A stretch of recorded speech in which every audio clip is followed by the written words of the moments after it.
Chennai 365, an effort by SKS in association with social, sports and cultural bodies to do good to a vibrant Chennai.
இவர் ஒரு ஆய்வாளர், புத்தகத்தை மதிப்பீடு செய்யும் திறனாய்வாளர்.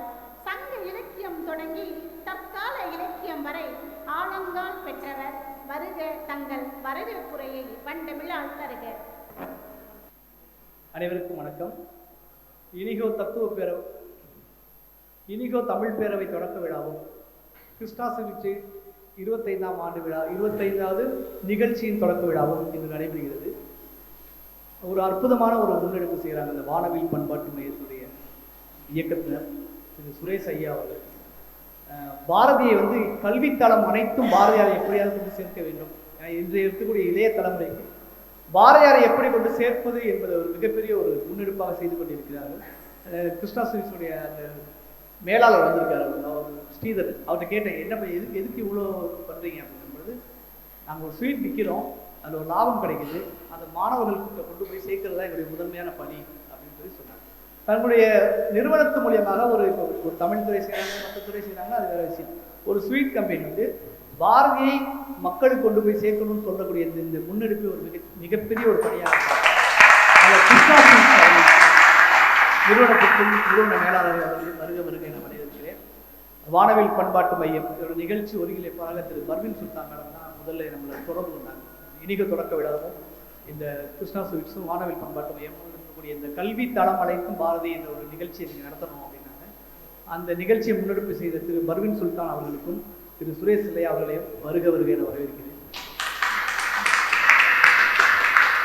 பாரதியை பற்றி பேசுவதற்கு யார் அழைக்கலாம் அப்படின்னு, வெறும் பாரதியை பற்றி ஒரு டாக் மட்டும் கொடுக்கலாமா அப்படின்னா, இல்லை மாணவர்கள்கிட்ட பாரதியை பற்றி ஒரு பேச்சு போட்டி நடத்தலாம் அப்படின்னு சொல்லி சொன்னாங்க. அப்போ ஒரு 25 மாணவர்கள் வந்தாங்க. அதில் ஒரு 5 மாணவர்கள் தேர்ந்தெடுத்து நாங்கள் வச்சுருக்கோம். இந்த 5 மாணவர்கள் இன்றைக்கி இப்போ நிகழ்ச்சிகளுக்கு முடிஞ்ச ஒரு பேச்சு போட்டியை தனியாக வச்சு அவங்க பேசுவாங்க. அதில் அவங்கள ஒரு 3 பேரை தேர்ந்தெடுக்க போகிறாங்க. அந்த 3 பேருக்கும் ஒரு 5000 ரூபாய் பரிசு கிடைக்கும். இங்கே தேர்ந்தெடுத்த மாணவர்களை அப்படியே கொண்டு போய் இப்போ சென்னையில் இருக்கக்கூடிய முக்கியமான கல்லூரிகளில் 3 பேர் செலக்ட் பண்ணுறாங்க. அந்த 3 பேரை தேர்ந்தெடுக்கப்பட்ட மாணவர்கள் அங்கே ஒரு பெரிய 30 பேர் ஒரு பெரிய பேச்சு போட்டி நடக்குது கல்வி தளம் அனைத்தும் பாரதித்து. அந்த 30 பேரில் இந்த 3 பேர் செலக்ட் பண்ணாங்கன்னா அதில் ஒவ்வொருத்தருக்கும் 10,000 பரிசு கொடுக்குறாங்க. ஸோ ஒரு நிறுவனம் இவ்வளோ கல்வித்தலங்களை முழுக்க பாரதியை கொண்டு போய் சேர்ப்பதற்கு மிக முக்கியமான காரணம் இருக்கக்கூடிய இந்த அமைப்புக்கும் இதற்கு யாரை சிறப்பு அழைக்கலாம் அப்படின் பொழுது பாரதியாருடைய பேரன் திரு நிரஞ்சன் பாரதி அவர்களை நம்ம இங்கே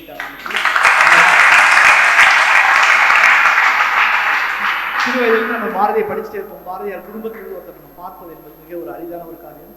ஐயா அவர்கள் வந்திருக்கார். ஐயா அவர்களை வருக என வரவேற்கிறேன். எப்பயுமே என்னுடைய தமிழ் துறை தலைவர் சு அமர்ராஜ் ஐயா ஒரு நிகழ்ச்சி நம்மகிட்ட கொடுத்தாருன்னா அதுக்கப்புறமேட்டு நீங்கள் பார்த்துருவாரு சொல்லிட்டு விட்டுருவாரு. ஐயா அவர்களுடைய அந்த ஆளுமை தன்மைக்கு இது ஒரு மிகச்சிறந்த எடுத்துக்காட்டு. ஒரு பணியை ஒருத்தர் கொடுத்தாங்கன்னா அந்த பணிக்கு அவங்கள்ட்ட கொடுத்துடணுன்ற ஒரு முக்கியமான ஒரு முடிவு எடுக்கிறதுல அது இங்கிலீஷ் சொல்கிறோம்னா அட்மினிஸ்ட்ரேஷன் பவர் அவருக்கு மிக அதிகமாக இருக்குது. ஐயா அவர்களை இந்த நிகழ்வுக்கு வருகிறது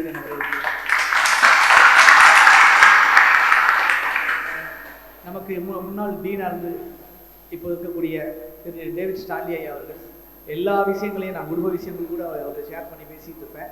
அதனால் ஐயா இந்த நிகழ்வுக்கு வந்திருப்பதற்கு ஐயா அவர்களே வருகிறார்கள். எல்லா தமிழ் துறையில் நடக்கக்கூடிய எல்லா நிகழ்வுகளுடைய போஸ்டர்ஸ் டிசைன் பண்ணுறது ஒரு மிகச்சிறந்த ஒரு கணினி வித்தகராக இருக்கக்கூடிய யுவராஜ் சார் அவர்களுக்கும் சகாராஜ் சார் அவர்களுக்கும் தியாகு சார் அவர்களுக்கும் ஜெயக்கொடி மேம், லெனின் ஐயா, புஷ்பலதா மேடம், இது மாதிரி எல்லோரும் வந்திருக்காங்க. அவங்க தமிழ் துறை பேராசிரியர் மற்ற பேராசிரியர் அனைவரையும் வருக நான் வரவேற்கிறேன். மாணவர்கள் தமிழ் துறை மாணவர்கள் எப்போதும் கூட எல்லா விஷயங்களுக்கும் வந்திருப்பாங்க. எப்பயுமே கை தட்டி சந்தோஷமா இருப்பாங்க. நிறைய விஷயங்களை கேட்பாங்க. இவங்க கேட்பது மூலியமாக அவங்க வகுப்பறையில் அவங்க கேட்கக்கூடிய கேள்விகள் தான் நமக்கு அது பெரிய விஷயத்தை வகுப்போம். இப்படிலாம் பசங்களுக்கு இந்த நிகழ்ச்சிகள் இப்படி பயன்படுதா அப்படின்ற மாதிரி தமிழ்துறை மாணவர்களையும் பிறதுற மாணவர்களையும் வருக என வரவேற்கிறேன்.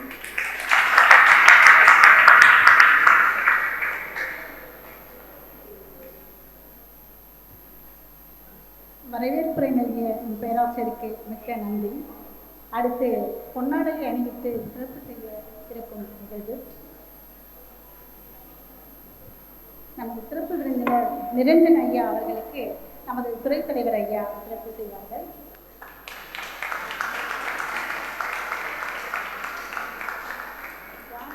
பண்பாட்டு நிறுவனம் சுரேஷ் ஐயா அவர்களுக்கு நமது ஸ்டான்லி ஐயா அவர்கள் சிறப்பு செய்வார்கள்.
அனைவரும் அமரலாம்.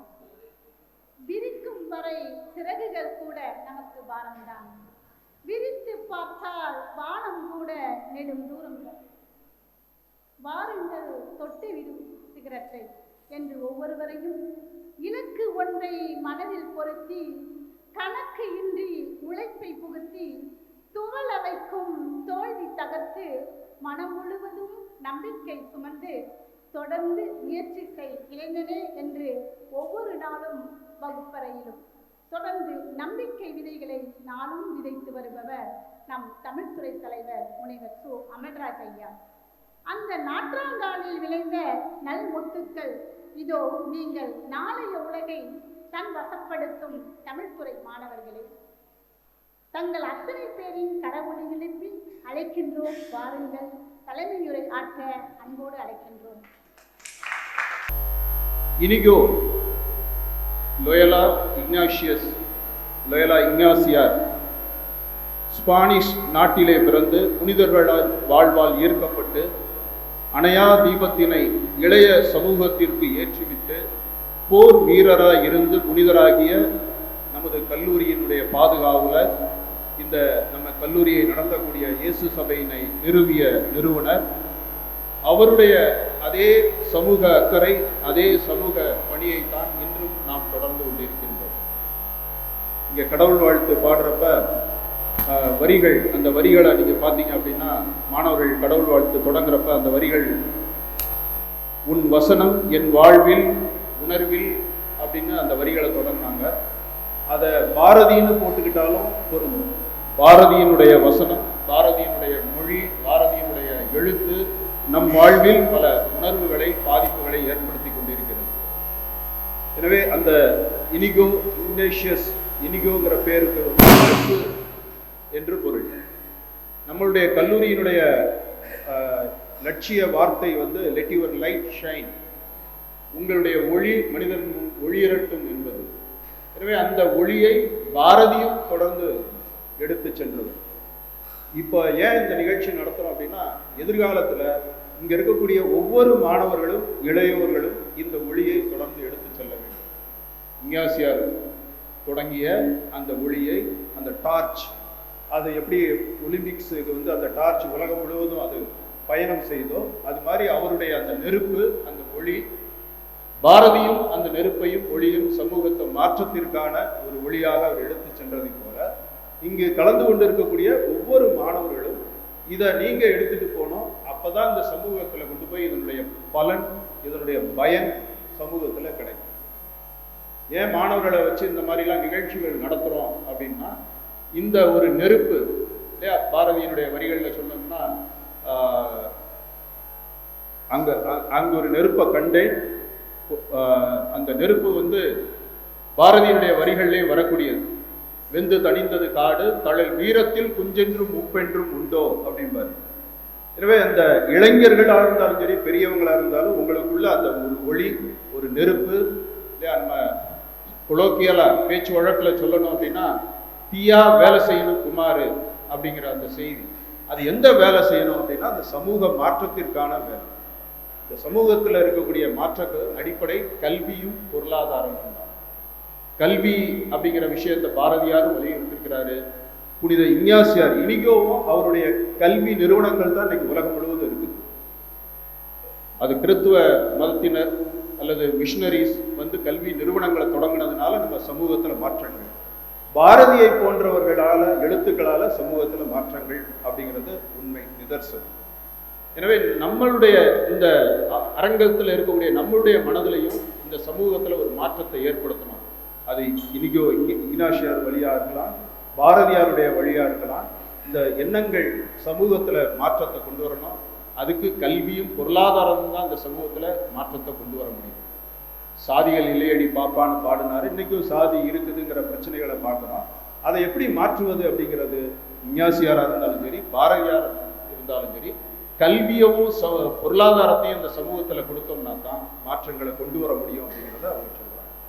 எனவே உங்களுக்குள்ள இக்னாசியாரும் இருக்கணும், பாரதியாரும் இருக்கணும். எனக்குள் பாரதி அப்படின்னு சிந்திக்கக்கூடிய ஒவ்வொரு மாணவர்களும் இந்த சமூகத்துல நாம என்ன மாற்றங்களை கொண்டு வர போறோம், எப்படிப்பட்ட ஒரு சமத்துவ சமூகத்தை உருவாக்க போறோம் அப்படிங்கிற ஒரு சிந்தனை நமக்கு வேண்டும்.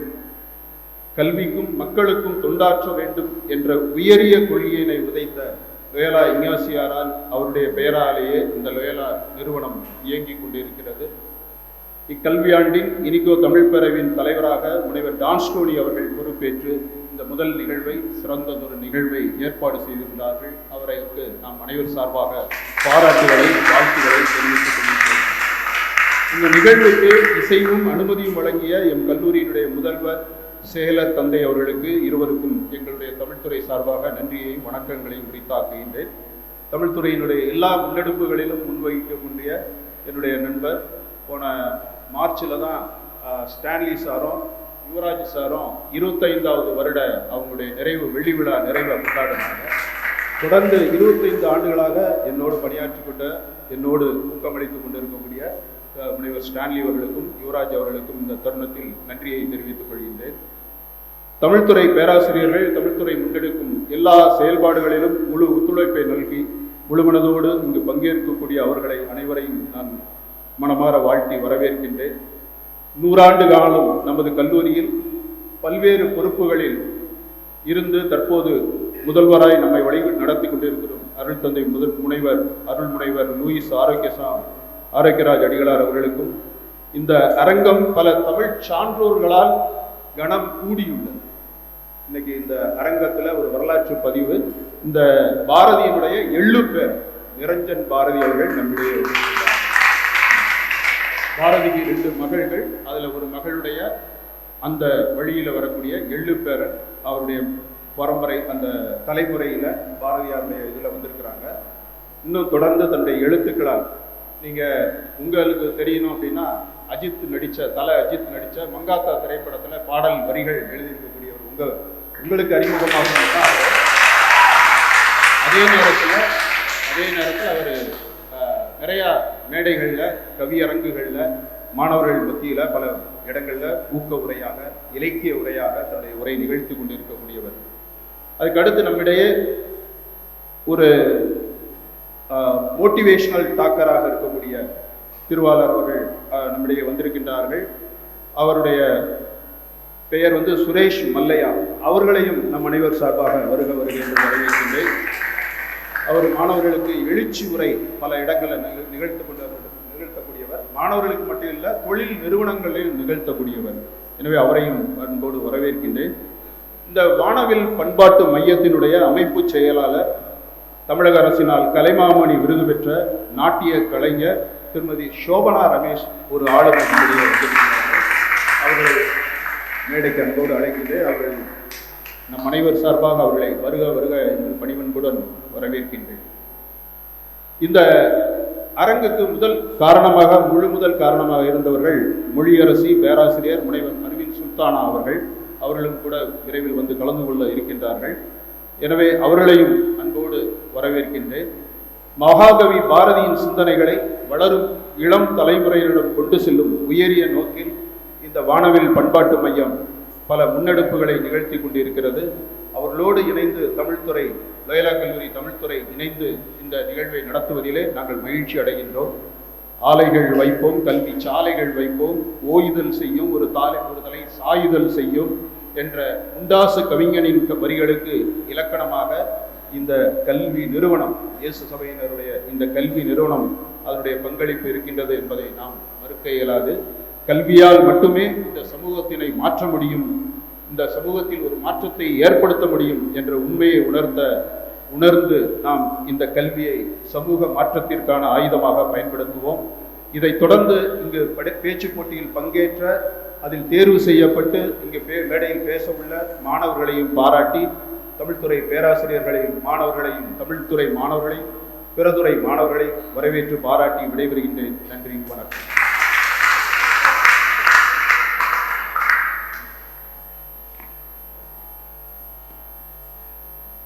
வானவில் பண்பாட்டு மையம் மற்றும் ஸ்ரீ கிருஷ்ணா ஸ்ரீ இனிகோ தமிழ் பேரவை இணைந்து நடத்தும் இந்த பேச்சு போட்டியில் பேச இருக்கும், வர இருக்கும் மாணவன் செல்வன் பிரைட் ஆடல் அவர்களை வருகிறேன். தெளிவுறவே அறிந்திடுதல், தெளிவு தர மொழிந்திடுதல், சிந்திப்பாக்கே உள்ளத்தில் கலிவளர ஆனந்த கனவு பல காட்டல், கண்ணீர் துளி வர உள்ளுருக்குதல், இங்கு இவையெல்லாம் நீ அருளும் தொழில்கள் என்றோ. ஒளி வளரும் தமிழ்வாணி, அடியேனுக்கு இவை அனைத்தும் உதவுவாய். வானவில் பண்பாட்டு மையம் மற்றும் கிருஷ்ணா ஸ்வீட்ஸ் மற்றும் லயோலா கல்லூரி, இந்த 3 நிறுவனமும் சேர்ந்து இன்று நடைபெற்றுக் கொண்டிருக்கும் இந்த பள்ளி கல்வி தளம் அனைத்தும் பாரதி என்ற விழாவில் பங்கு கொண்டு இந்த விழாவை மிகவும் சிறப்பாக நடத்தி தர வந்திருக்கின்ற பாரதியின் எள்ளு பேரன் திரு நிரஞ்சன் பாரதி, வானவில் பண்பாட்டு மையத்தின் அமைப்பு செயலர் கலை மாமணி திருமதி சோபனா ரமேஷ் மற்றும் லயோலா கல்வி நிறுவனத்தின் ஆன்றோர் சான்றோர் பெருமக்கள் மற்றும் அன்பு மாணவ செல்வங்கள், உங்கள் அனைவருக்கும் முதற்கண் என் வணக்கத்தை தெரிவித்துக் கொள்கிறேன்.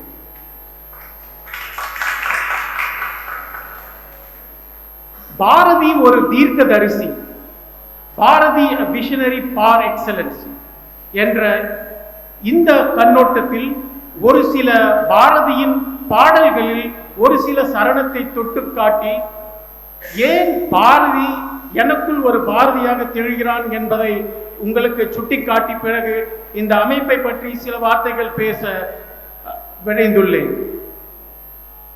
ஆடுவோமே பல்லு பாடுவோமே ஆனந்த சுதந்திரம் அடைந்து விட்டோம் என்று இந்த பாடல் வரிகள் பாரதியார் நாம் விடுதலை பெற்ற ஆண்டு 1947க்கு முன் 26 வருடங்களுக்கு முன்பு அவரால் எழுதப்பட்டது. அப்படி என்றால் பாரதி எந்த அளவுக்கு ஒரு கற்பனை திறன் கொண்ட ஒரு தீர்க்கதரிசி என்பதற்கு நமக்கெல்லாம் இது ஒரு சிறந்த எடுத்துக்காட்டாக இருக்கு. அது மட்டுமல்லாமல் டீம் ஒர்க் என்று இப்பொழுது எல்லா இடத்திலும் MBA ஸ்டூடெண்ட்ஸ் எல்லாவற்றும் எடுத்து சொல்கிறார்கள். டீம் என்றால் TEAM, that is together everyone achieves more என்று அனைவருக்கும் தெரியும்.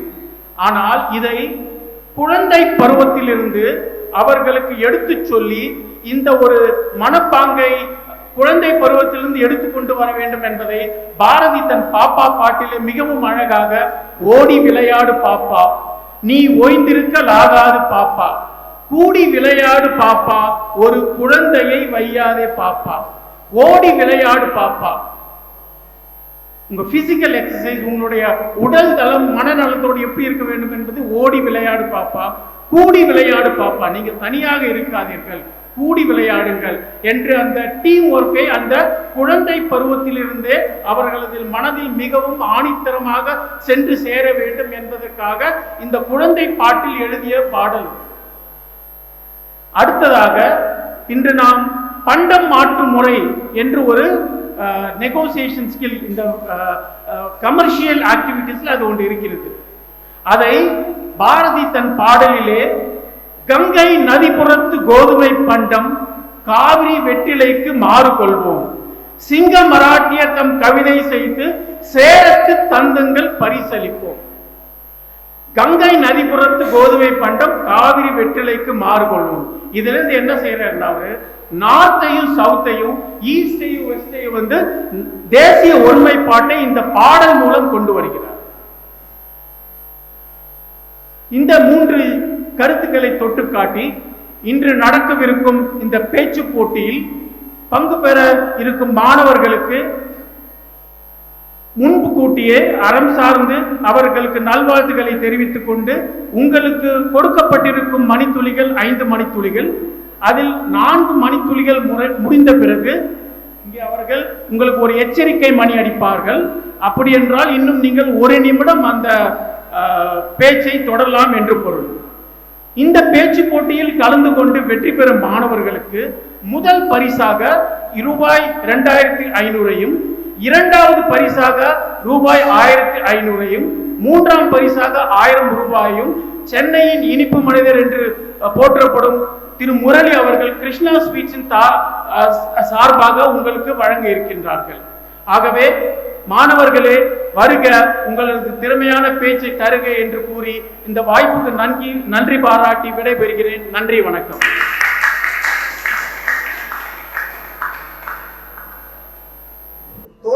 அனைவருக்கும் என் புரட்சிகர வணக்கம். ரிவால்ட் என்ற ஆங்கில வார்த்தையை தமிழில் முதலில் அறிமுகப்படுத்தியது மகாகவி பாரதி அவர்கள் தான். எல்லா சொல்லும் பொருள் குறித்தனவே என்கிறது தொல்காப்பியம். பாரதி இது சொல்லா இல்லை, இந்த பாறையே தன் பாவால் அதிர வைத்த மந்திர சொல் அல்லவா.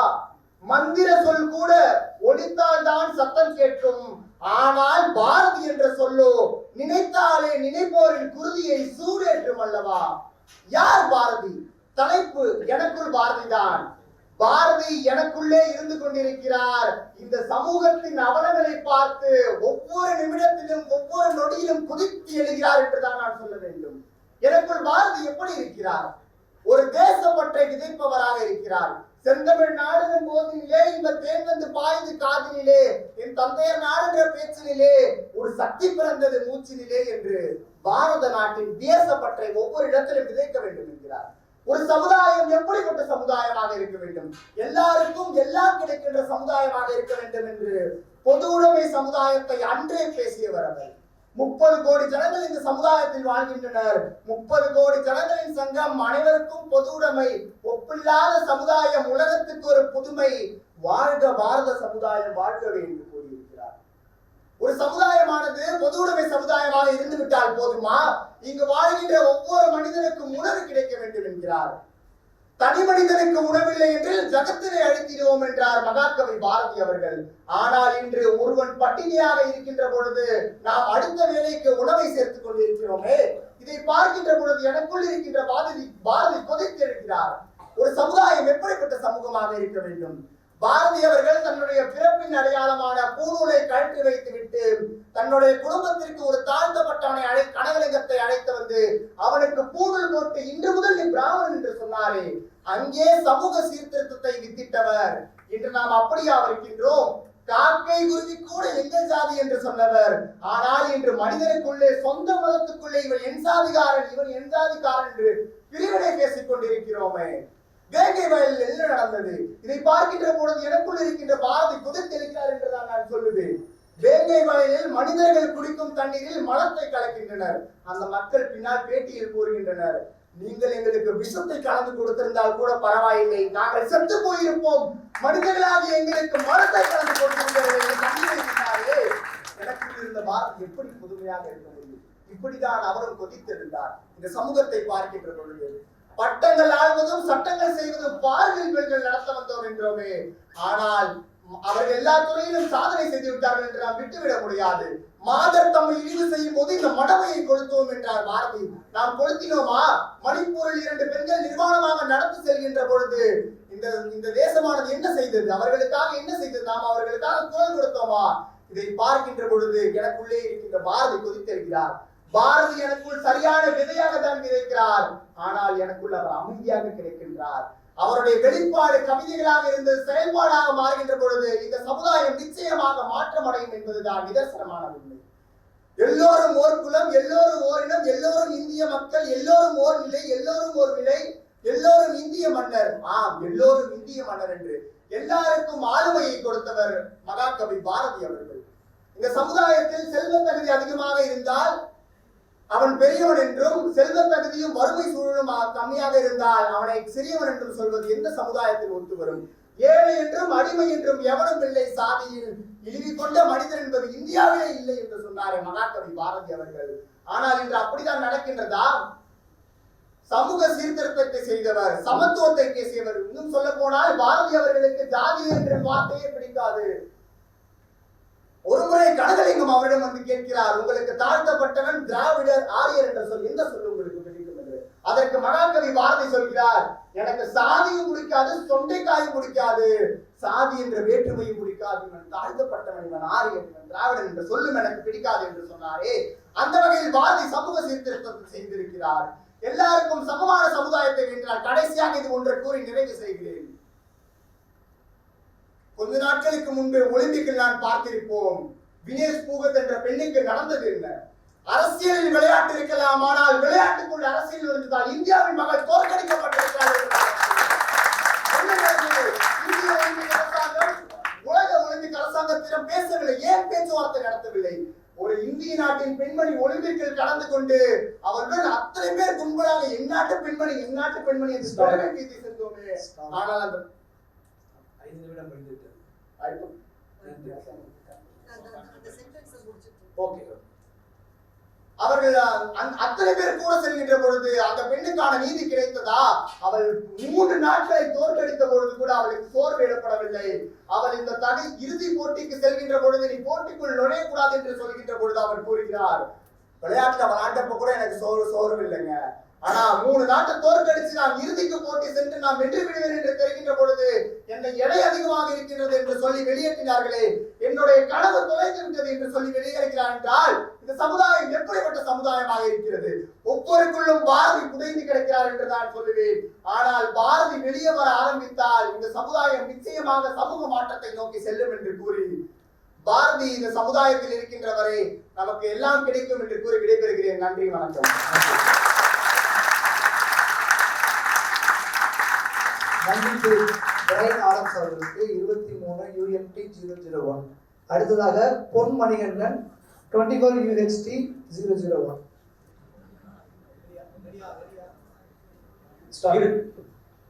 இது கரங்களை கூப்ப கூச்சம் கொள்ளும் இணையம் சூழ்ந்த இளைய சமுதாயத்தின் மத்தியில் பெருமையுடன் வணங்குகிறேன். மதிய வணக்கம்.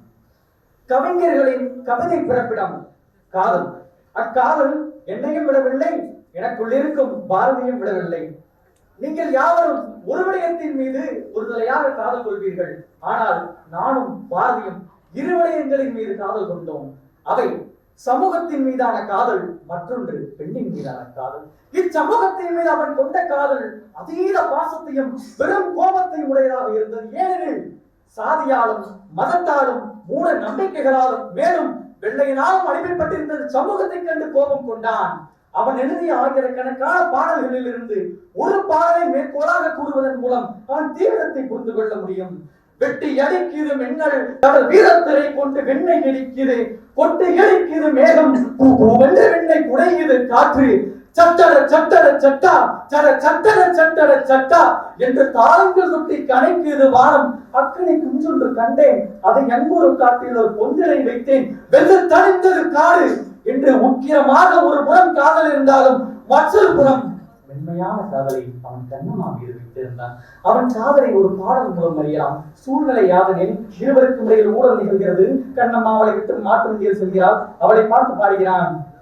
வண்டியில வண்ண மகள் நீயும் போனா, சக்கரமா என் மனசு சுத்துதடி, மந்தார மல்லி மறி கொடுத்து செம்பகமே, மொனமுடியா பூவே என முறைச்சதே நடியோ, தங்க முகம் பார்க்க தினசூரியனும் வரலாம், சங்கு கழுத்துக்கே பிற சந்திரன தரலாம், உயிர் போல பாட்டு ஒண்ணு பாடி நின்று மனசு போன இடம் தெரியல, அந்த மயக்கம் எனக்கு இன்னும் புரியல, மயில் போல என்று மென்மையான காதலை அவள் மீதும் வைத்திருந்தான். நான் கூற வரும் கருத்து யாதனில் எனக்கும் இச்சமூகத்தில் கடும் கோபம் கொண்ட காதல் இருக்கிறது. அதே சமயம் காதலின் மீது தனிப்பட்ட காதல் இருக்கிறது. ஆகையா இக்கணத்தில் அழுத்தை கூறுவது எனக்குள்ளும் ஒரு பாரதி இருக்கிறான் என்பதை நன்றி.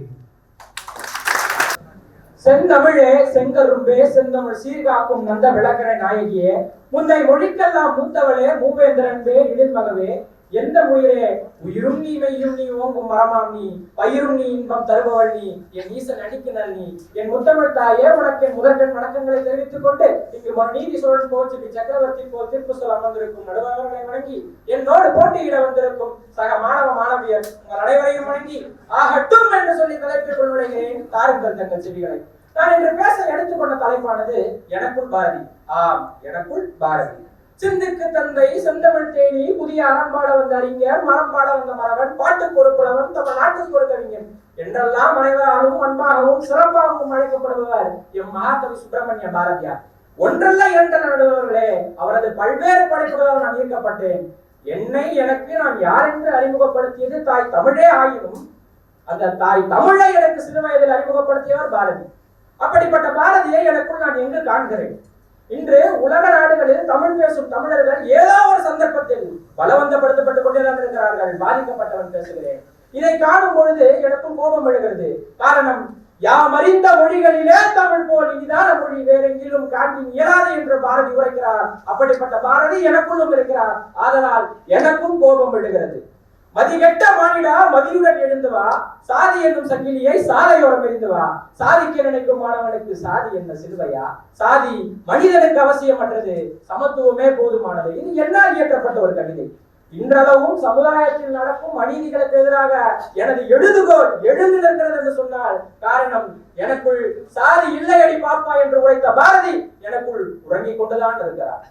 பெண்களை வெறும் பிள்ளை பெறும் இயந்திரங்களாக மட்டும் பார்க்காமல் அவர்களது கனவுகளையும் லட்சியங்களையும் இன்றளவில் என்னால் புரிந்து கொள்ள முடிகிறது என்று சொன்னால் காரணம், பட்டங்கள் ஆள்வதும் சட்டங்கள் செய்வதும் பாரினிலே பெண்ணை நடத்த வந்தோம் என்று சொன்ன பாரதி எனக்கு உறங்கிக் கொண்டிருக்கிறார். இன்றளவில் காதலுக்கும் காமத்திற்கும் வித்தியாசம் தெரியாத இன்றைய இளைஞர்கள் பல மாய பிம்பையில் சிக்கி தவிக்கிறார்கள். அப்படிப்பட்ட பிம்பத்தில் நான் சிக்காமல் என்று உங்கள் முன்னால் உரையாடி கொண்டிருக்கிறேன் என்று சொன்னால் காரணம், எனக்குள் பாரதி உறங்கிக் கொண்டிருக்கிறார்.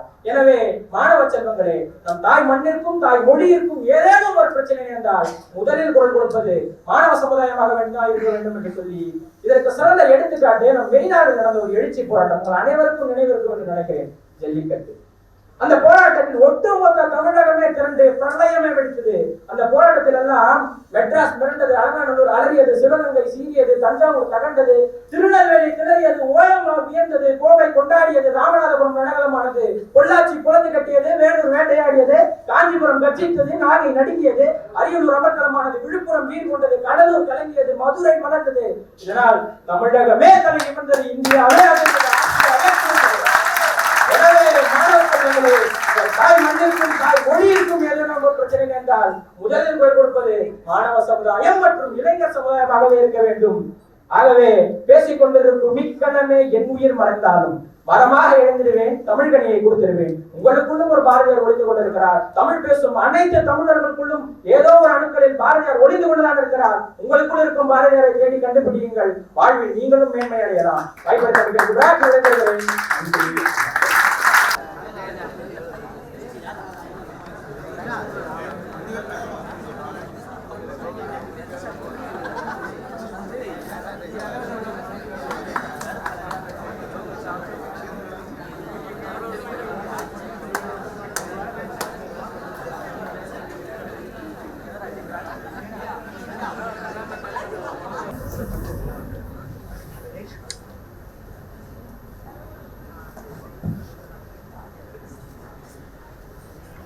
மதிப்புக்கும் மரியாதைக்கும் உரிய திரு அமல்ராஜ் ஐயா அவர்களே, மதிப்புக்குரிய திரு டான் ஸ்டோனி ஐயா அவர்களே, திரு டேவிட் ஸ்டான்லி ஐயா அவர்களே, மரியாதைக்குரிய சோபனா ரமேஷ் அம்மையார் அவர்களே,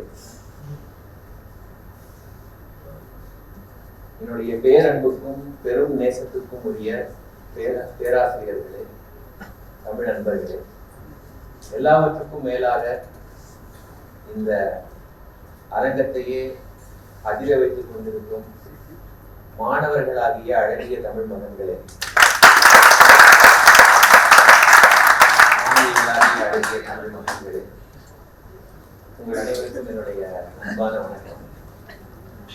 ஸ்ரீ கிருஷ்ணா ஸ்வீட்ஸ், வானவில் பண்பாட்டு மையம் மற்றும் இனிகோ லயோலா தமிழ் பேரவை தமிழ்துறை இணைந்து நடத்துகின்ற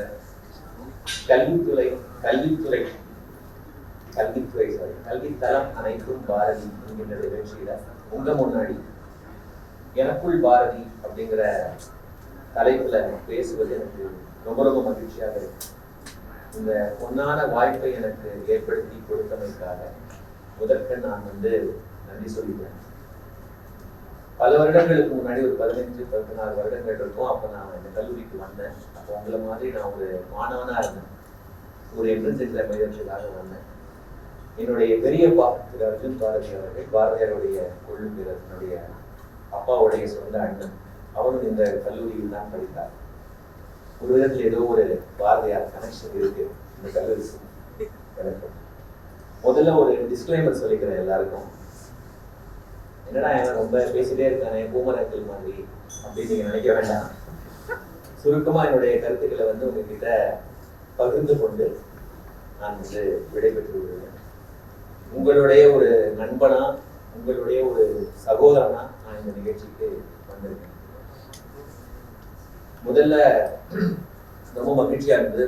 3 மாணவர்கள் ரொம்ப சிறப்பா பேசுனீங்க. முதல்ல 3 பேருக்கும் என்னுடைய பாராட்டுகளை நான் தெரிவிக்கிறேன். பிரசித்தி பெற்ற இந்த கல்லூரியில, நூற்றாண்டு காணும் இந்த லயோலா கல்லூரியில, இந்த மேடையில உங்க முன்னாடி பேசுவதை நினைக்கும் போது எனக்கு ரொம்ப பெருமையாகவும் பூரிப்பாகவும் இருக்கு. அதுவும் பாரதியோடு சம்பந்தப்பட்ட ஒரு நிகழ்ச்சியில வந்து கருத்துக்களை பரிமாறிக்கொள்வது கூடுதல் சிறப்பு. எனக்கு ஒரு 5-6 வயசு இருக்கும்போதுதான் நான் வந்து பாரதியாருடைய எழுதுபேரன் அப்படின்னு எனக்கு தெரியும். அவருடைய சில கவிதைகள் எனக்கு தெரியும். அவர் மிகப்பெரிய ஒரு கவிஞர், ஒரு விடுதலை போராட்ட வீரர், அவ்வளவுதான் எனக்கு தெரியும். என்னுடைய பாட்டி திருமதி லலிதா பாரதி அவர்கள், அவங்க இப்போ உயிரோட இல்லை. அவங்க தான் பாரதியாருடைய பேத்தி. அவங்க எனக்கு சில பாரதியார் பாடல்கள்லாம் பாட கற்றுக் கொடுத்தாங்க. அது நிறைய நிகழ்ச்சிகள்ல பாடியிருக்கேன். அவ்வளவுதான். அதை தாண்டி எனக்கு பாரதியார்னா யாரு, அவருடைய மகத்துவம் என்ன, அவருடைய பங்களிப்பு என்ன, அதெல்லாம் தெரியாது. ஒரு முக்கியமான தகவல் என்னன்னா, நிறைய பேருக்கு பாரதியார் வந்து ஒரு கவிஞரா தெரியும், விடுதலை போராட்ட வீரரா தெரியும், பத்திரிகையாளரா தெரியும். ஆனா அதையும் தாண்டி அவர் ஒரு சிறந்த இசையமைப்பாளரும் கூட, நல்ல பேச்சாளரும் கூட. ஏன்னா நான் கற்றுக்கொண்ட பாடல்கள் எல்லாவற்றுக்குமே ஒரிஜினலி மியூசிக் கம்போஸ் பண்ணது பாரதியார் தான். அவ்வளவுதான் எனக்கு தெரியும். அப்புறம் சில நாட்களுக்கு பிறகு 2001 நினைக்கிறேன், அப்போ பாரதி திரைப்படம் வெளியாச்சு. அப்போ நான் வந்து 11ஆம் வகுப்பு படிச்சுட்டு இருந்தேன். அப்போ அவருடைய பள்ளி நிர்வாகம் வந்து எல்லா மாணவர்களையும் இந்த படத்துக்கு வந்து கூட்டிட்டு முடிவு பண்ணாங்க. அதாவது 11ஆம் வகுப்பு படிக்கக்கூடிய எல்லா மாணவர்களிடத்திலும் அந்த டிக்கெட்டுக்கான அந்த காசை வசூல் செய்து அவங்களை ஒருங்கிணைச்சு கூட்டிட்டு போகிற அந்த பொறுப்பை எங்கிட்ட கொடுத்தாங்க. அதை நான் செஞ்சேன். அதே சமயத்துலதான் நானும் வந்து கவிதைகள் எழுத ஆரம்பிச்சேன். ஒரு பொழுதுபோக்கா ஆரம்பிச்ச ஒரு வேலை தான், விளையாட்டா ஆரம்பிச்சது. நீ பாரதியார் குடும்பத்துல பிறந்திருக்க, நீ அவருடைய எழுப்பேரை எப்படி நீ கவிதை எழுதாம இருக்கலாம், எழுதியே ஆகணும்னு யாருமே என்னை வற்புறுத்தல, யாரும் என்ன மிரட்டல. கவிதை எழுதுவது அப்படிங்கிறது எனக்குள்ள இயல்பா பூத்த ஒரு விஷயமாக தான் இருந்தது. ஆனா அப்ப கூட நான் பாரதியாருக்குள்ள போகல, அதுதான் உண்மை. ஏன்னா சின்ன வயசுல இருந்தே என்னை சுத்தி 4 புறமும் பாரதியார் தான் இருந்தார். என்னுடைய பாட்டி நிறைய இடங்கள்ல பேசுவாங்க, என்னுடைய அப்பா நிறைய கச்சேரிகள்ல பாரதியார் பாடல்கள் பாடுவாங்க.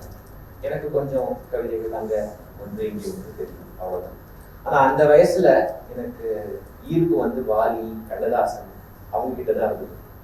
அவங்களுடைய புத்தகங்களை தான் அதிகமா படிச்சேன், பாட புத்தகங்களை கம்மியா தான் படிச்சேன். போர்டு எக்ஸாம் நடந்த போது கூட, 12ஆம் வகுப்பு படிச்சுட்டு இருந்த போது கூட பாட புத்தகத்துக்கு நடுவுல கவிதை புத்தகத்தை ஒழிச்சு வச்சுதான் படிச்சுட்டு. மெல்ல மெல்ல எனக்குள்ள இந்த கவிதை ஆர்வம் வந்து வளர தொடங்கிய ஒரு காலகட்டம். அதற்கு பிறகு இன்ஜினியரிங் படித்தேன். அதுக்கப்புறம் ஒரு ஐடி கம்பெனில நான் வந்து சேர்ந்தேன். அப்போ எனக்குள்ள இருந்த அந்த கவிதை ஆர்வம் ரொம்ப அதிகமாக ஆச்சுன்னு சொல்லுவேன். இதுதான் நம்முடைய வாழ்க்கையா இருக்கணும் அப்படின்னு ஆசைப்பட்டேன். இன்னும் சொல்ல போனோம்னா தமிழ் தான் எனக்கு சோறு போடணும் அப்படின்னு ஆசைப்பட்டேன். இப்ப யோசிச்சு பார்க்கும்போது தன்னை பற்றி ஒரு டிஸ்கிரிப்ஷன், ஒரு ப்ரொஃபைல் வந்து பாரதி எழுதி வச்சுட்டு போயிருக்காரு. அது வந்து எனக்கும் பொருந்துற மாதிரி அமைஞ்சு போச்சு தன்னால. இது நான் திட்டமிட்டு செய்யல, ஆனா இயல்பா அமைஞ்சது. நமக்கு தொழில் கவிதை, நாட்டிற்குழைத்தல், இமைப்பொழுதும் சோராதிருத்தல் அப்படின்னு பாரதியார் தன்னை பற்றி எழுதுறாரு. அதுல முதல் வரி என்னுடைய கரியரா இப்போ ஆகியிருக்கு. நமக்கு தொழில் கவிதை, அதற்கு அவருடைய ஆசிதான் காரணம் என்று நான் நம்புறேன்.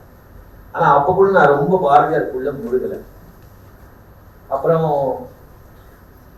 திரைப்படங்கள்ல பாடல் எழுதணும் அப்படின்னு ஆசைப்பட்டு நிறைய பேர்கிட்ட போய் சான்ஸ் கேட்டேன். அப்ப நான் என்னுடைய பேரன்னு சொல்லிக்கிட்டேன்.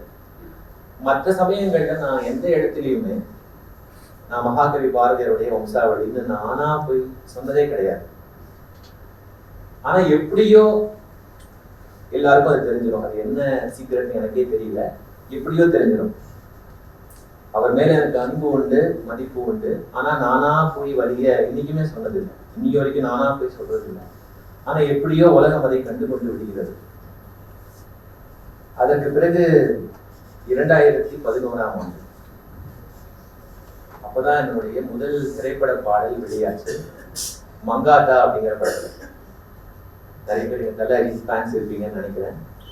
அதுல வந்து ஒரு டூயட் சாங் தான் என்னுடைய முதல் பாடலா இருந்தது. கண்ணாடினி கஞ்சாடினா என் வீடுனி உன் ஜன்னல் நான் என் பாடுனி உன் வார்த்தை நான் என் தேடனி உன் தேவை நான். இதுதான் நான் எழுதிய முதல் பாடல். யுவன் சங்கர். அப்புறம் ஒரு பக்கம் ஊடகத்துறையில இருந்தேன், புதிய தலைமுறை அப்படிங்கிற ஒரு செய்தி நிறுவனத்துல இருந்தேன். அதே சமயத்துல திரைப்பட பாடல்களும் எழுதிட்டு இருந்தேன். யுவன் சாருக்கு நிறைய பாடங்கள் ஒர்க் பண்ணியிருக்கேன். உங்களுக்கு தெரிஞ்சிருக்கலாம், பியார் பிரேமா காதல்னு ஒரு படம் வந்தது, பார்த்துருக்கீங்களா எல்லாரும்? அதுல வந்து ஒரு பாட்டு, பெண்ணே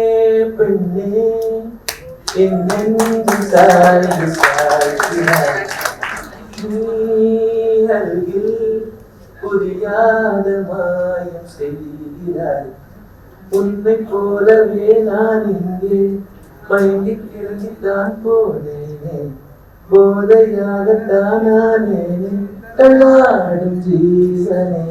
இது நான் எழுதிய பாட்டு தான்.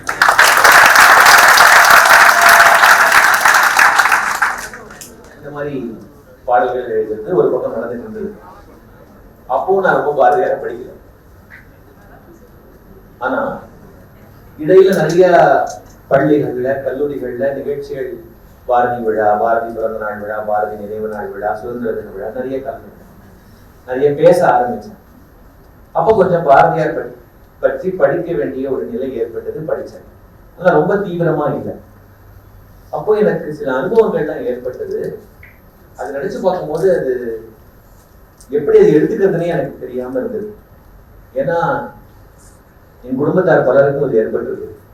என்னை விட ரொம்ப வயசுல மூத்தவங்களா இருப்பாங்க. ஒரு வாட்டி என்ன நடந்ததுன்னா, நாமக்கல் போயிருந்தேன் ஒரு நிகழ்ச்சிக்காக. அப்போ ஒரு பெரியவர் வந்து என்னை பார்த்து அப்படியே காலில் விழுந்துட்டாரு. நான் ரொம்ப அதிர்ந்து போயிட்டேன். ஏன் இப்படி பண்றீங்கன்னு கேட்டேன். அப்போ அவர் வந்து, நான் உங்க காலில் விழல, உங்களுக்குள்ள இருக்கிற பாரதியார் காலில் விழறேன் அப்படின்னு சொன்னார். எனக்கு அதை எப்படி எடுத்துக்கிறது தெரியல. மகிழ்ச்சி அப்படின்னு சொல்லி வந்துட்டேன். அப்புறம் இந்த மாதிரி நிறைய பேர் எங்க அப்பாவுக்கு நடந்தது. பெரியவங்க எல்லாம் அவரை கையெழுத்து கும்பிடுவாங்க, கையெழுத்து கண்ணில் ஒட்டிப்பாங்க. இந்த பாஷா படத்துல ரஜினியோட கையை எடுத்து மாதிரி எங்க அப்பாவை கூட்டுலாம் போவாங்க. பெரியவங்களா இருப்பாங்க எங்க அப்பாவோட. அதெல்லாம் எப்படி எடுத்துக்கிறது அப்படின்னு எனக்கு புரியல. இந்த உலகம் அப்படிதான் என்னை பார்க்கிறது. இப்போ நான் வந்து ஒரு ஊடகம். இப்போ பாரதியார் வந்து ஒரு தெய்வம் அப்படின்னா, நான் வந்து ஒரு வழிபாட்டு தலம் மாதிரி. என் மூலமாக அவங்க பாரதியாரை உணர்றாங்க. இப்போ வரைக்கும் கூட பாரதியாரை நாங்க பார்த்ததில்லை சார், நீங்க அவருடைய வம்சம், அவருடைய ரத்தம் தொட்டு பார்த்துக்கிறேன் சார், ஒரு போட்டோ எடுத்துக்கிறேன் சார். இந்த மாதிரி நிறைய நடந்திருக்கு.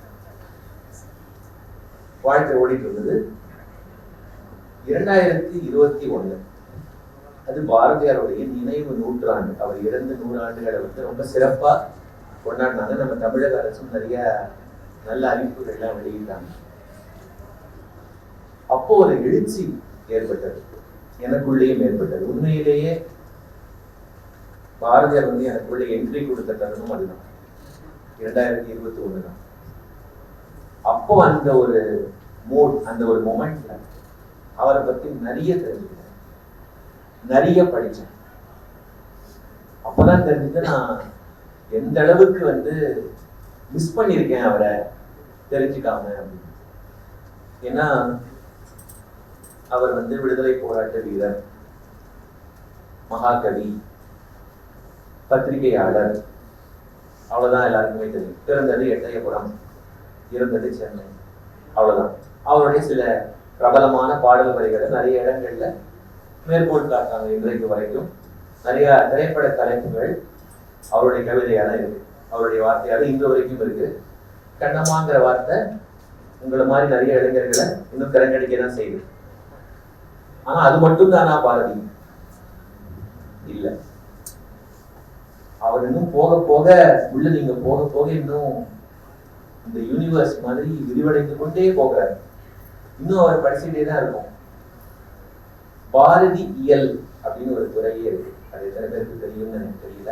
இப்போ இயற்பியல் இருக்கு, பிசிக்ஸ், வேதியியல், கெமிஸ்ட்ரி, பாட்டனி, சுவாலஜி, நிறைய இயல்கள்லாம் இருக்கு. அந்த மாதிரி பாரதியை பற்றி ஆராய்ச்சி செய்கிறாங்க இல்லையா, அவரை பற்றி ஆராய்ச்சி செய்து நிறைய தகவல்கள்லாம் நமக்கு தராங்க இல்லையா, அந்த துறைக்கு பாரதி இயல் அப்படின்னே பேரு. இன்று வரைக்கும் தான் இறந்து 100 ஆண்டுகளுக்கு மேலானாலும் நிறைய ஆராய்ச்சியாளர்களை, பேராசிரியர்களை பாரதி பிஸியா வச்சிருக்காரு. அவருடைய படைப்புகள் அனைத்துமே நமக்கு இதுவரைக்கும் கிடைக்கல. புதுசு புதுசா அவரை பத்தி நிறைய சொல்லிட்டே இருக்காங்க. அவருடைய வரலாறு இன்னும் முடிக்கப்படாமலேயே இருக்கு, ஃப்ரெஷ்ஷா இருக்கு. அந்த 2021 அந்த 22 அந்த ஒரு வருஷ காலத்துல அவரை பத்தி படிச்சு முடிச்ச பிறகு, படிச்சு முடிச்சேன்னு சொல்ல முடியாது, நிறைய படிச்ச பிறகு அவர் மேல ஒரு பெரும் வியப்பு ஏற்பட்டது, எனக்கு ஒரு பிரமிப்பு ஏற்பட்டது. வெறும் 38 ஆண்டு காலம் தான் அவர் வாழ்ந்தது. 38 ஆண்டு காலகட்டத்துக்குள்ள இவ்வளவு சாதனைகளை ஒரு மனுஷனால, ஒரு சாதாரண மனுஷனால செய்ய முடியுமா? இது ஒரு ஹியூமன் எஃபர்ட்டா? ஃபர்ஸ்ட் ஆஃப் ஆல் வாய்ப்பே கிடையாது. இது தெய்வத்துடைய அருள் தான். பராசக்தியினுடைய அருள் இல்லாம இவ்வளவு ஆண்டு காலம் ஒரு கவிஞனால நிற்க முடியாது. நாம் அவரை பற்றி தெரிந்து கொண்டிருப்பது ரொம்ப குறைவு. எனக்கு ரொம்ப மகிழ்ச்சியா இருந்தது, செல்வன் பிரையன் ஆடம்ஸ் நினைக்கிறேன், அவர் தான் வந்து ஒரு அரிய தகவலை உங்ககிட்ட பதிவு பண்ணாரு. எனக்கு ரொம்ப மகிழ்ச்சியா இருந்தது. புரட்சிங்கிற வார்த்தை இருக்குல்ல, அவர் அப்படிதான் ஆரம்பிச்சாரு, புரட்சிகரமான வணக்கம்னு சொன்னார். அந்த புரட்சிங்கிற சொல்லை உருவாக்கியவர் பாரதியார் தான்.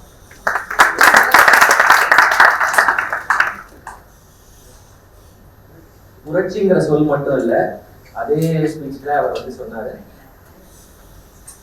பாரத சமுதாயம் வாழ்க்கை பாடல் நீங்க சொன்னீங்க இல்லையா, 30 கோடி ஜனங்களின் சங்கம், முழுமைக்கும் பொது உடைமை.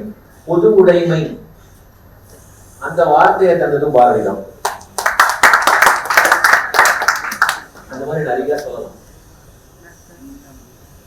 பாரதி வெறும் கவிஞர் மட்டுமா, சுதந்திர போராட்ட வீரர் மட்டுமா? அந்த ரெண்டுமே, அதாவது பத்திரிகையாளர், இந்த மூன்றையுமே அவருடைய பேர் பக்கத்துல போட்டு ஒரு பிராக்கெட் போட்டு முடியலாமான்னா இல்ல.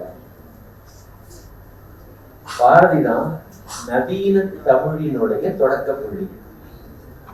அவர் வந்த பிறகுதான் தமிழுக்கு ஒரு டேர்னிங் பாயிண்ட் அமைந்தது.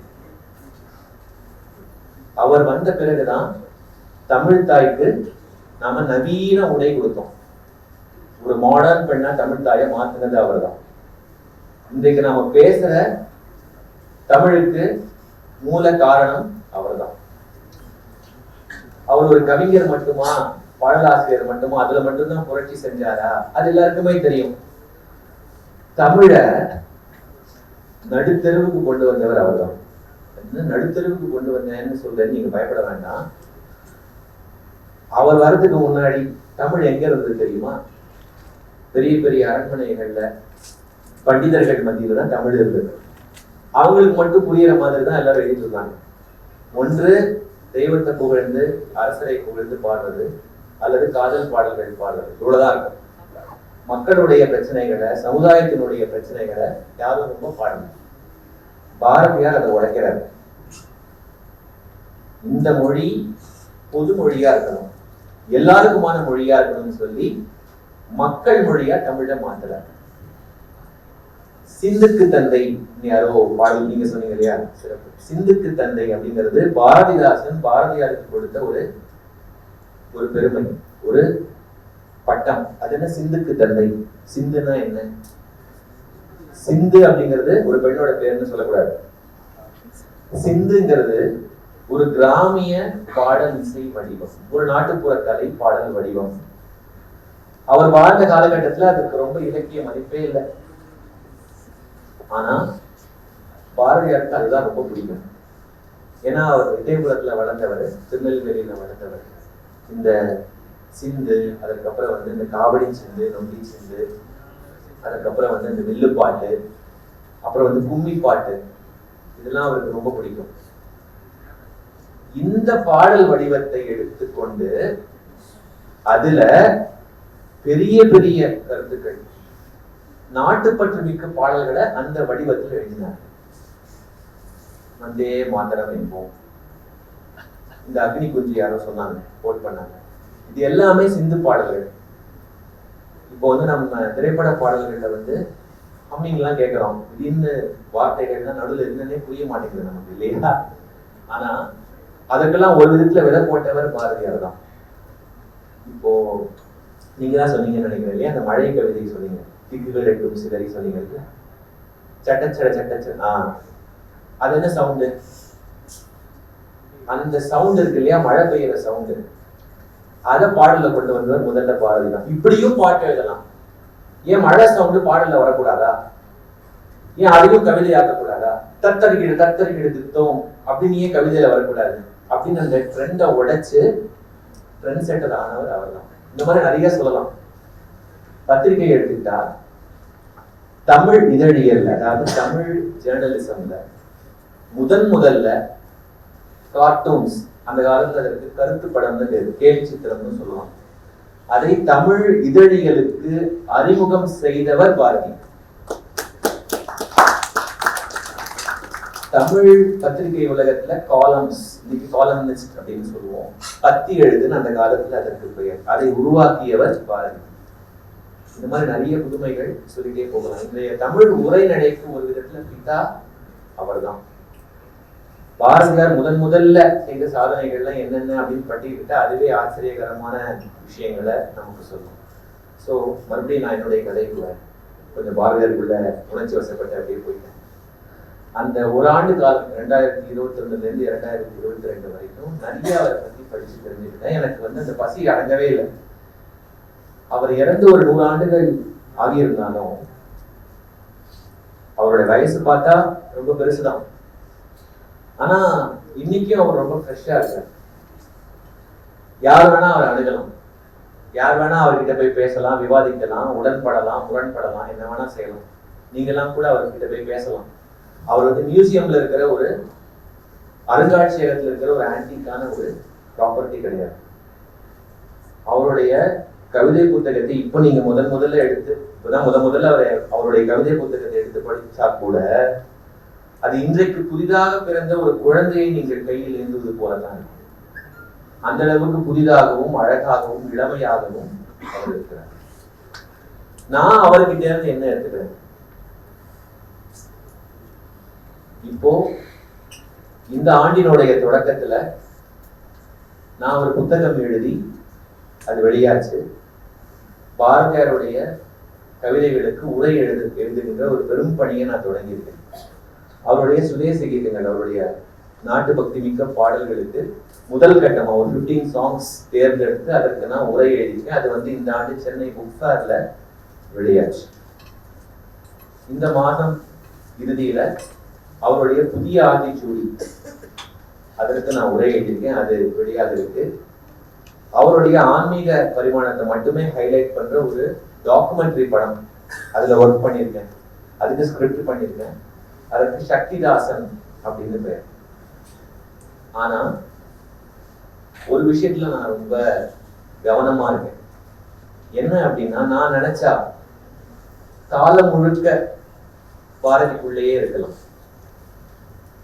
பாரதி சார்ந்த பணிகள் மட்டுமே செய்து என்னுடைய கரியரை அமைச்சுக்கலாம். அது ஒன்றும் கஷ்டம் கிடையாது. ஆனா எனக்கு அது வேண்டாம். அதுக்காக நான் பாரதியாரை விட்டுடுவேன் என்று பொருள் இல்லை. என்னால் இயன்ற அளவுக்கு பாரதி இயலுக்கு நான் தொடர்ந்து பங்களிப்பு செஞ்சுக்கிட்டே இருப்பேன். ஏன்னா ஒரு கவிஞனாவும் இருக்கிறதுனால பாரதியார் கிட்ட போகாமலும் நம்மால் இருக்க முடியாது. ஏனென்றால் அவர் வந்து ஒரு நல்ல போதை, அதுல இருக்கலாம், ஒன்னும் தப்பிலும் நமக்கு எந்த கெடுதலும் இல்லை. ஆனால் காலம் முழுக்க அவருடைய புகழ் பரப்பக்கூடிய ஒரே பணியை மட்டும் நான் செய்வேனா என்று கேட்டால் இல்லை. அதையும் செய்வேன். ஆனால் அதையும் தாண்டி எனக்கென்று ஒரு அடையாளம், எனக்கென்று ஒரு லெகசி, அது சிறியதாக இருந்தாலும் பரவாயில்லை. அது சிறியதாக இருந்தாலும் எனக்கென்று ஒரு தனி அடையாளத்தை இந்த மண்ணுக்கு, இந்த மக்களுக்கு, இந்த சமூகத்துக்கு விட்டுட்டு போகணும் அப்படின்னு நான் நினைக்கிறேன். பாரதியார் எள்ளுப்பேரன் என்பதையும் தாண்டி ஒரு கவிஞனாகவும் ஒரு பாடலாசிரியனாகவும் நான் நினைவு கூறப்பட வேண்டும் என்பதுதான் என்னுடைய ஆசை. அவர் இல்லாமல் நான் கிடையாது. இன்றைக்கு நான் இந்த இடத்துல நிக்கிறேன், அவங்க முன்னாடி பேசுறேன். எழுத்து என்னுடைய வாழ்க்கையா இருக்கு. எல்லாவற்றுக்குமே மூல காரணம் பாரதியார் தான். அவர் போட்ட பிச்சை தான், அவருடைய அருள் தான். அதுல எந்த சந்தேகமும் இல்லை. ஆனால் அதிலிருந்து நான் மேலே எழ வேண்டும். நான் என்ன செஞ்சுட்டு போறேன் இந்த சமூகத்துக்கு? காலம் பூராவும் என்னால் அவருடைய பெருமைகளை மட்டுமே பேச முடியாது. நான் செஞ்சிருக்கேன் அவருக்காக. என்னுடைய அது செய்யாமல் இருக்கவும் கூடாது. எனக்குன்னு ஒரு யூடியூப் சேனல் இருக்கு, பசுமை கவிஞன்னு. அது ரொம்ப ஆக்டிவா இல்லை. ஆனா நிச்சயம் அந்த சேனல்ல பாரதியாருடைய வரலாற உங்களுக்கு பிடிச்ச மாதிரி, நீங்க ரசிக்கிற மாதிரி ஒரு வீடியோவா பதிவு செஞ்சு அதை வெளியிடணும் அப்படிங்கிற திட்டம் எனக்கு இருக்கு. அதை நான் நிச்சயமா செய்வேன். ஆனால் அதையும் தாண்டி ஒரு கவிஞனா, ஒரு படைப்பாளியா இந்த மண்ணுக்கு என்னாலான கான்ட்ரிபியூஷன் நான் செஞ்சுட்டு தான் போவேன். என்னுடைய பெயரும் தனித்து நிற்க வேண்டும் என்றும் நான் ஆசைப்படுகிறேன். அவருடைய நிழல்லையே எப்போதும் இருக்கக்கூடாது அப்படின்னு நான் ஆசைப்படுறேன். அவருடைய ஆசையோட முன்னாடி போகணும் என்பதுதான் என்னுடைய லட்சியம். இந்த ஒரு விழா இருக்கு இல்லையா, கல்வித்தலம் அனைத்தும் பாரதி. மாணவர்களாகிய உங்களுக்கு இது மிகப்பெரிய வாய்ப்பு. இந்த பேச்சு போட்டியில் கலந்து கொள்வது ஒரு மிகப்பெரிய வரம் உங்களுக்கு. இந்த பேச்சு போட்டியில் கலந்து கொண்டு பரிசு வென்று நீங்கள் பாரதியை மறந்துவிடக்கூடாது. ஏன்னா பாரதி ஒரு கலங்கரை விளக்க மாதிரி காலம் பூரா உங்க கூட வருவார். நீங்க நினைச்சீங்க அவர் பாட புத்தகத்தோடு மட்டும் நின்று விடக்கூடியவர் அல்ல, முடிந்து விடக்கூடியவர் அல்ல. பாட புத்தகம் படிக்கும் போது மதிப்பெண் கூடும். ஆனால் புத்தகங்களை படிக்கும் போது, பாரதியார் கவிதைகள் போன்ற புத்தகங்களை படிக்கும் போது மதிப்பு கூடும்.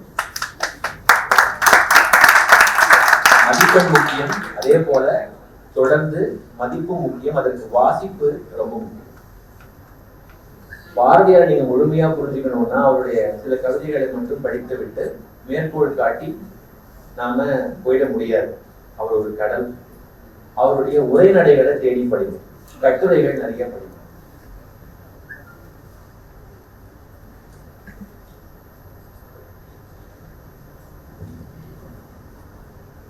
அதனால நீங்க அவரை ஒரு முன் உதாரணமாக எடுத்துக்கொண்டு படிச்சோம் வேலைக்கு போனோம் அப்படின்னு இல்லாம உங்களுடைய மண்ணுக்கு, உங்களுடைய சமூகத்துக்கு நீங்க என்ன செய்து விட்டு போகிறீர்கள் என்பதுதான் முக்கியம்.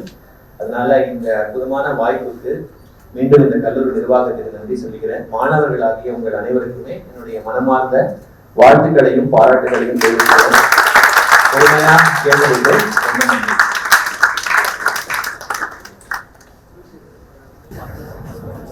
இப்போ பேச்சு போட்டியில் கலந்து கொண்ட மாணவர்கள் யார் யார் முதல், இரண்டாம் பரிசு, மூன்றாம் பரிசு அப்படிங்கிறத அறிவிக்கிறேன். முதல் பரிசு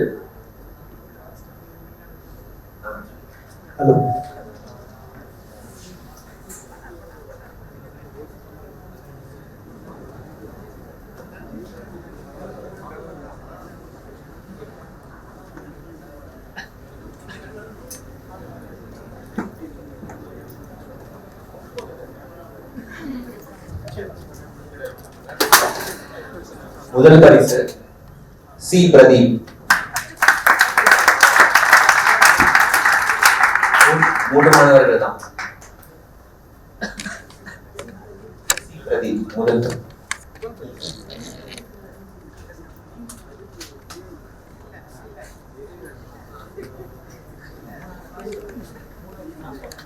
மூணாவது பேசினது யாரு? பேர் என்ன? சஞ்சய் சார். முதல் பரிசு we Sanjay sir.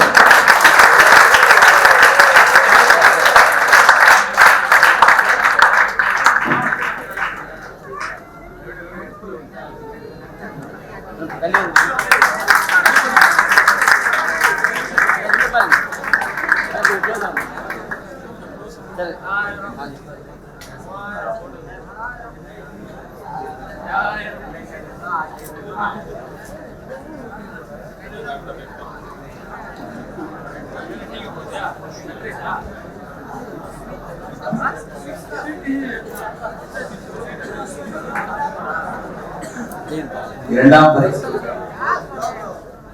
Selvan Brian Adams.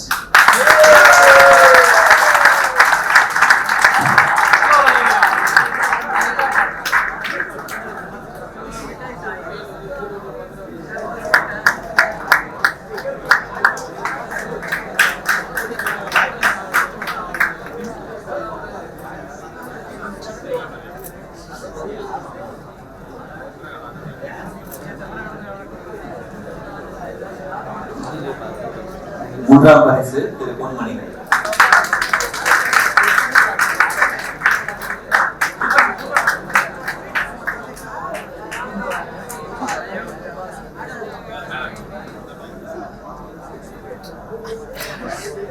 அந்த ஒரு கேள்வியை கேட்டா பல இடத்துல தப்பான பதில் தான் வருது.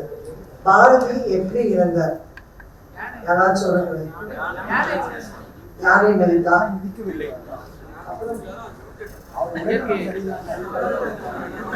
இந்த ஒரு பதில் ரொம்ப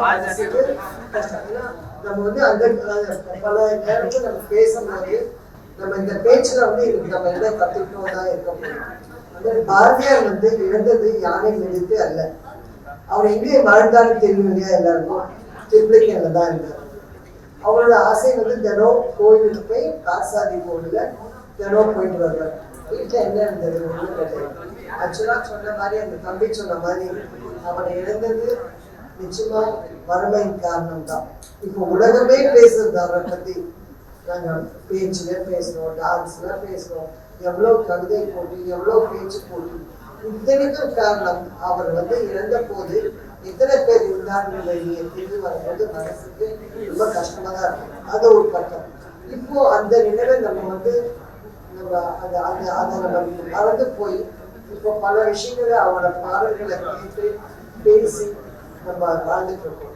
கோயிலுக்கு போகும்போது அங்க இருந்தா யானையின் பேர் அர்ஜுனன்.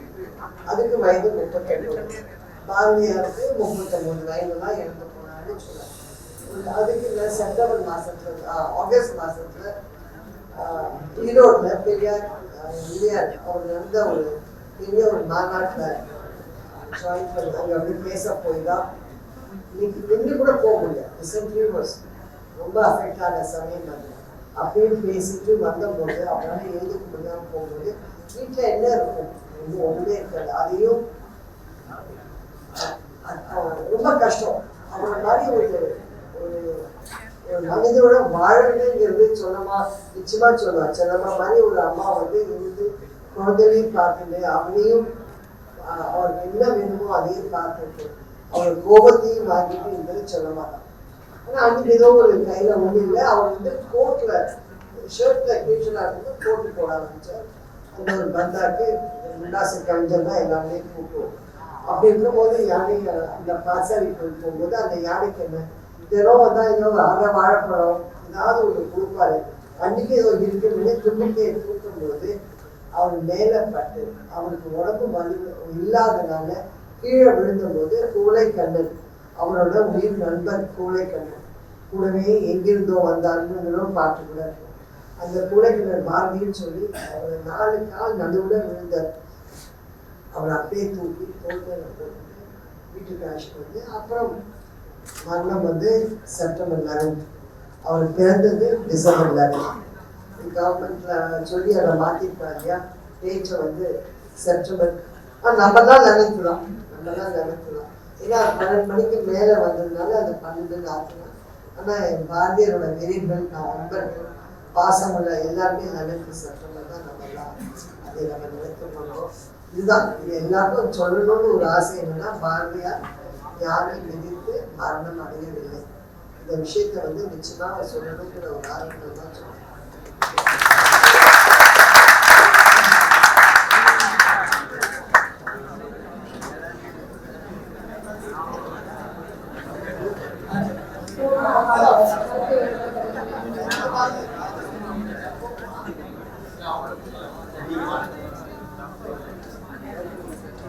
மிகவும் மாணவர்களின் சிறப்பான செல்வத்திற்கு நன்றி. தங்களின் கருத்துக்கள் மாணவர்களின் உள்ளங்களில் பசுமாக்காணிய பதித்துள்ளது. மாணவர்கள் வாழ்வு வளம் பெற அந்த உரையை பாடல்களையே தேவன் தந்தது. மாணவர்களின் திறனை மேம்படுவது. நம் மாணவர்களின் பாடலை கண்டு தனிப்படையை செய்கிறோம். LCPA மாணவர்கள் பாரதியின் பாடல் நம் கண்முன்னே ஆட இருக்கிறார்கள். வாருங்கள் மாணவர்கள்.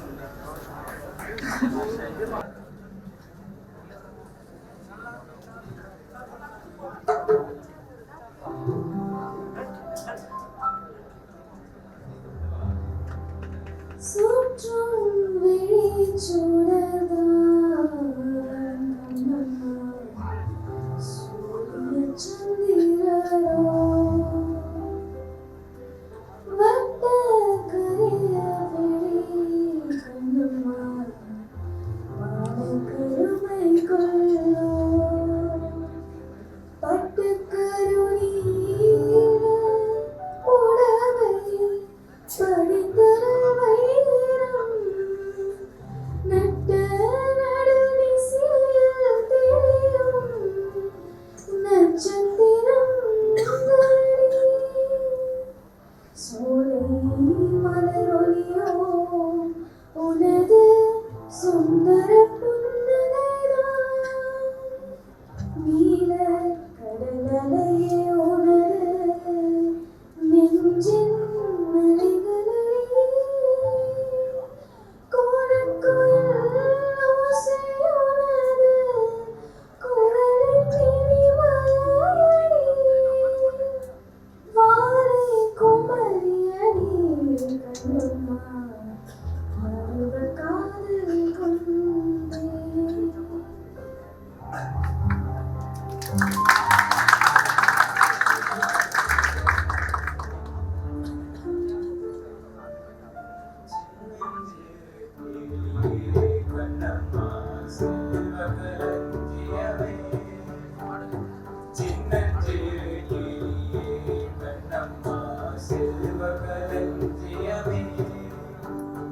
என்னை கலித்தீர்த்தே உலகில் தேற்றம் புரிய வந்தாய்.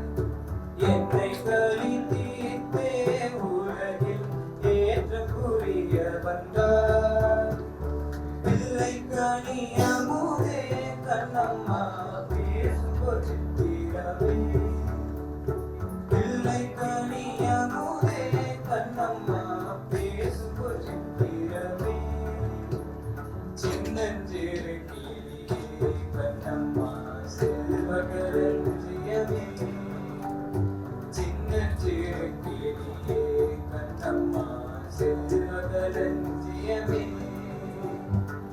மனதில் உறுதி வேணும் வாக்கினிலே இனிமை வேணும் நினைவு நல்லது வேணும் நெருங்கின பொருளை பட வேண்டும் மனதில் உறுதி வேணும் கனவை பட வேண்டும் கைவசமாவது விரைவில் வேண்டும் கனவை பட வேண்டும் கைவசமாவது விரைவில் வேண்டும் தனமும் இன்பமும் வேண்டும் தரணியிலே பெருமை வேண்டும் மனதில் உறுதி வேண்டும் தந்திரந்திட வேண்டும் காரியத்தில் உறுதி வேண்டும் பெண் விடுதலை வேணும் பெரிய கடவு காக்க வேண்டும் மண்பை நுர வேண்டும் மண்பை நுர வேண்டும் வாதமிங்கு என்பட வேண்டும் உண்மை நின்றிட வேண்டும் ஓ வல்லமை தாராயோ வல்லமை தாராயோ இந்த மாநிலம் பயந்த வாழ்வதற்கு வல்லமை தாராயோ இந்த மாநிலம் பயந்த வாழ்வதற்கு சொல்லடி சிவசக்தி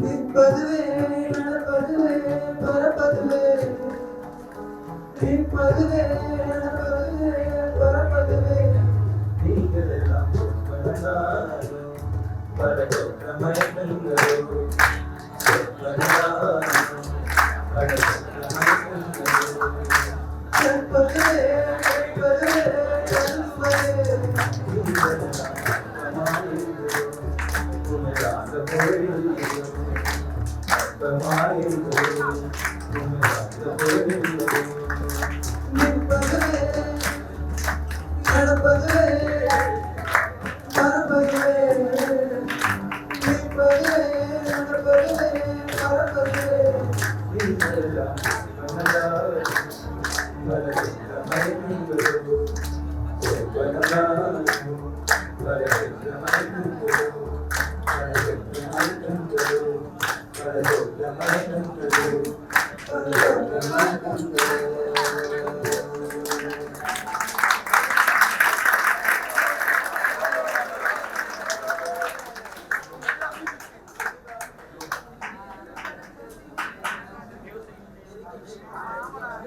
முதன்முறையாக மேடை ஏறி இந்த கலை நிகழ்ச்சியில் பங்கு கொண்ட அனைத்து மாணவர்களுக்கும் மனமார்ந்த பாராட்டுக்கள்.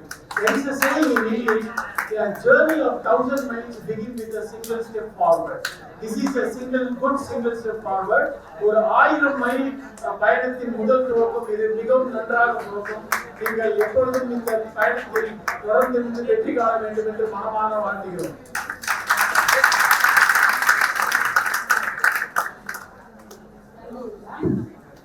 நம்பிக்கை வெற்றியோடு வரும். ஆனால் வெற்றி நம்பிக்கை உள்ளவர்கள் மட்டுமே வரும் என்பதை உணர்ந்தோம்.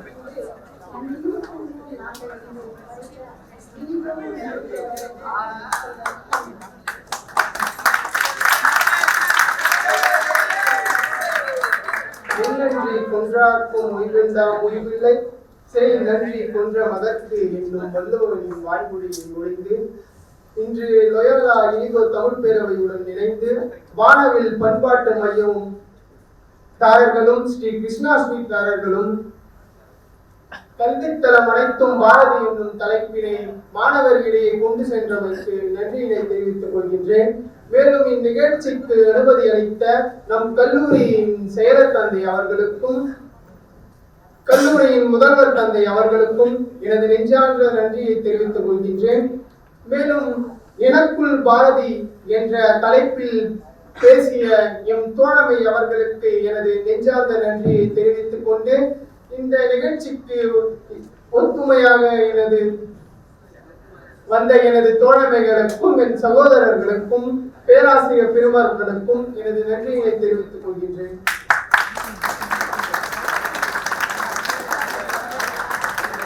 சிந்து குஜராட் மராட்டா திராவிட உத்கல வங்கா விந்திய ஹிமாச்சல யமுனா கங்கா உச்சல ஜலதி तरंगा तव शुभ नामे जाहे तव शुभ आशीष माहे गाहे तव जय गाथा जन गण मंगलदायक जय हे भारत भाग्य विधाता जय हे जय हे जय हे जय जय जय जय हे.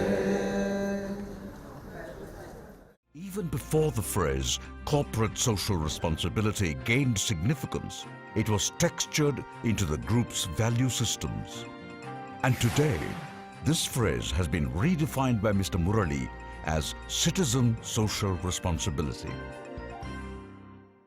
Chennai 365, an effort by SKS in association with social, sports and cultural bodies to do good to a vibrant Chennai. To Sri Krishna Sweets, it's no mere rule. It's not just an act. It's every citizen's social responsibility. After all, we make a living by what we get, but we make a life by what we give.